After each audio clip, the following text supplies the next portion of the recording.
Inner Wheel ତୋଷାଳୀର ଆତ୍ମଜ୍ଞାନ ଓ ଆତ୍ମସ୍ନେହ କିଶୋରମାନଙ୍କ ଉଦ୍ଦେଶ୍ୟରେ ପ୍ରଚେଷ୍ଟା। ଭୁବନେଶ୍ୱରସ୍ଥିତ ମଞ୍ଚେଶ୍ୱର ନିକଟସ୍ଥ ଜ୍ଞାନଭାରତୀ ମହାବିଦ୍ୟାଳୟଠାରେ କିଶୋରମାନଙ୍କ ଉଦ୍ଦେଶ୍ୟରେ ଆତ୍ମଜ୍ଞାନ ଓ ଆତ୍ମସ୍ନେହର ଭାବନା କିପରି ସୃଷ୍ଟି ହେବ ତାହା ପ୍ରଚେଷ୍ଟା କରିଛି ତୋଷାଳୀ।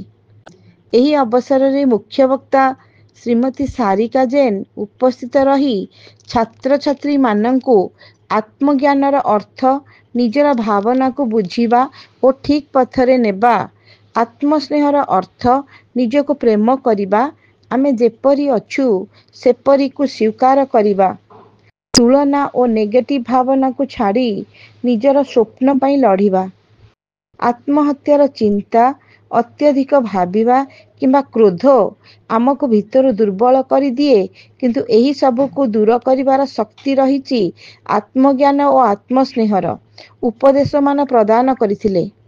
ଜ୍ଞାନଭାରତୀ ମହାବିଦ୍ୟାଳୟର ଅଧ୍ୟକ୍ଷା ଶ୍ରୀମତୀ ଦେବହୂତି ସ୍ୱାଇଁ ଉପସ୍ଥିତ ରହିଥିଲେ। ତୋଷାଳୀ କ୍ଲବର ସଭାପତି ଶ୍ରୀମତୀ ସୋନାଲା ମୁଖାର୍ଜୀ ଓ ସମ୍ପାଦିକା ଶ୍ରୀମତୀ ସୁପ୍ରିୟା ପୃଷ୍ଟି କାର୍ଯ୍ୟକ୍ରମଟିକୁ ପରିଚାଳନା କରିଥିଲେ। 300 ଜଣ ଛାତ୍ରଛାତ୍ରୀ ଉପସ୍ଥିତ ରହି କାର୍ଯ୍ୟକ୍ରମଟିକୁ ଉପଭୋଗ କରିଥିଲେ। କ୍ଲବର ସଦସ୍ୟଗଣଙ୍କ ଯୋଗଦାନ ଅତୁଳନୀୟ ଥିଲା।